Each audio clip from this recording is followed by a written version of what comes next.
These are women who have survived cancer. 46 of them will be here tonight for Mayweather's 46th fight. Now, on top of this invitation, he also made a money donation for local women fighting cancer to buy something very specific. It's an item one survivor tells us was essential to her sanity.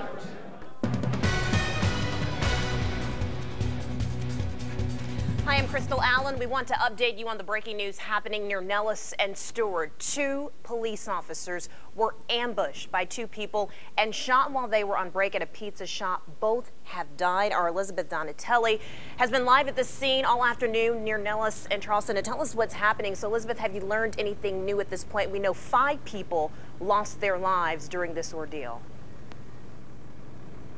You know, what a terrible day up here in Las Vegas. We are near Nellis Air Force Base at this Walmart, and we can tell you that 2 active shooters were yelling, "Be ready for the revolution." That's what witnesses say, that they were yelling inside of this Walmart here behind you. So let's go ahead and walk through exactly what happened today, beginning around lunchtime when 2 officers were on their break at CC's Pizza, and 2 people came inside, shot and killed both of them, took their weapons, took their ammunition, and then came here over inside the store, and people say they were yelling about this revolution. They were telling people they wanted a gunfight with police, and that's when people were running to the back of the store, and obviously very terrifying. What we can tell you is that police say that it did end. There was a firefight of some sort. Police say it did end with a suicide pact. We don't know much more than that, but we can tell you those 2 suspects are dead this evening. The other person who has lost their life was a person inside of the store, and working on getting the identities of these people for you. And Elizabeth, we see the perimeter obviously still closed off there, so they're not letting anyone in or out. So anyone who was inside that Walmart during this ordeal as it was unfolding, still inside at this time. You know, there are some people along here, I don't know how much you can see, they're along the way, they're in the back area because they have a lot of people to actually interview. Police are calling this situation complex, as you can imagine, and dynamic. You know, it's very difficult to get all of these people and these facts and these stories straight, as you can imagine. But once again, police have been out here all afternoon, and we expect them to be out here for quite some more time. And obviously, you know, the developments will continue to unfold throughout the day and days to come. When we going back to that pizza shop, CC's Pizza Shop, and these 2 individuals ambush, you know, the police officers there. In talking to witnesses, I don't know if you've had an opportunity to do this at this point in time, but did they seem to just go directly to those officers and just start shooting? Were they casing the scene? Did you have any idea maybe what happened leading up to that ambush there? You know, Crystal, they were very vague. They used that term ambush, these officers. They were on their break. They were at the CC's Pizza nearby, and all we know is they walked in, shot them, and then took their weapons, their ammunition. 1 died at the scene and 1 died at the hospital. But we don't know much more than they were calling for a revolution, so maybe they were targeting them. I don't mean, that's not out of the realm of possibilities, but none of that confirmed by police just yet. All right, a very tragic scene unfolding there outside of that Walmart. Thank you so much, Elizabeth, for bringing us up to speed. We'll definitely check back with you as you receive more information. And now we want to switch gears.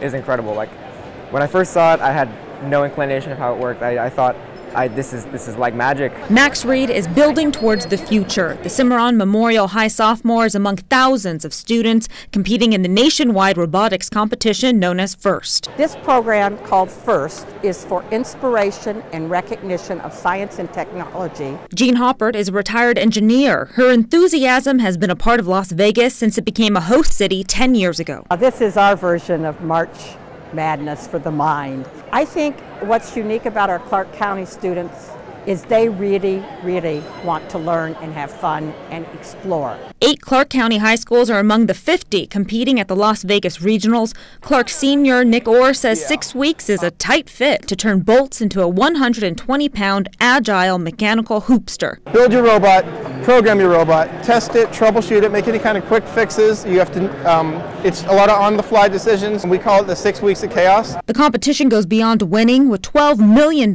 in college scholarships at stake. FIRST inspires diversification of Nevada's future economy. Students who are involved in this program are 3 times as more likely to go on to college, twice as likely to pursue technical careers. I plan on going to college for biotechnology, but after that I plan on becoming a teacher. Going to high school, I still had no idea what I wanted to do. If every high school had a first team, I think that we would have a ridiculous amount of engineers being produced. And this is just the practice run. The actual competition kicks off tomorrow, going on until Saturday. The top 5 schools will move on to the World Championship later this month, and it's open to the public, so stop on by and root on Clark County schools.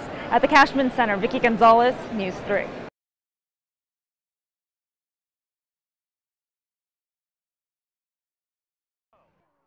The prominence of Little League and other organized sports remains popular, and as the city of Las Vegas provides the parks, the cost of keeping them up is going up. The fee increase could bring in more than $4 million.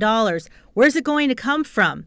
The families or individuals signing up to play in sports leagues. Christy Black is president of the Mountain Ridge Little League that serves lots of families. We're just saying that it's going to be unaffordable for a lot of our community, and our community is a huge supporter of the Little League. She says many of the families involved in her Little League have 2 to 5 children playing. Now, for a child between the age of 7 to 17, it costs about $170 to join that league. If the fees are set, they would be paying $290 in August, and she says more than $300 come March. But there's another side to these economics, the cost for upkeep of the parks. We want this community healthy and whole, and where we can generate the funds to sustain the great parks that we have and take care of the lighting issues and the costs, so that we don't have to close down a park or discontinue lighting. However, we have not adjusted those fees on any of our fields for many, many years. We're at a point right now with our budget, and the costs continue to climb. Las Vegas City Councilman Steve Ross says the fee hikes have not been set in stone. I don't want to put any more burden on working class families than we have to for their children to enjoy sports. There are plans to get the leagues and city officials together to talk more about this, perhaps make some adjustments or reach an understanding. Well, a date hasn't been set yet for that future meeting. Councilman Ross says Parks and Rec will be notifying the leagues soon. Sandra Gonzalez, News 3.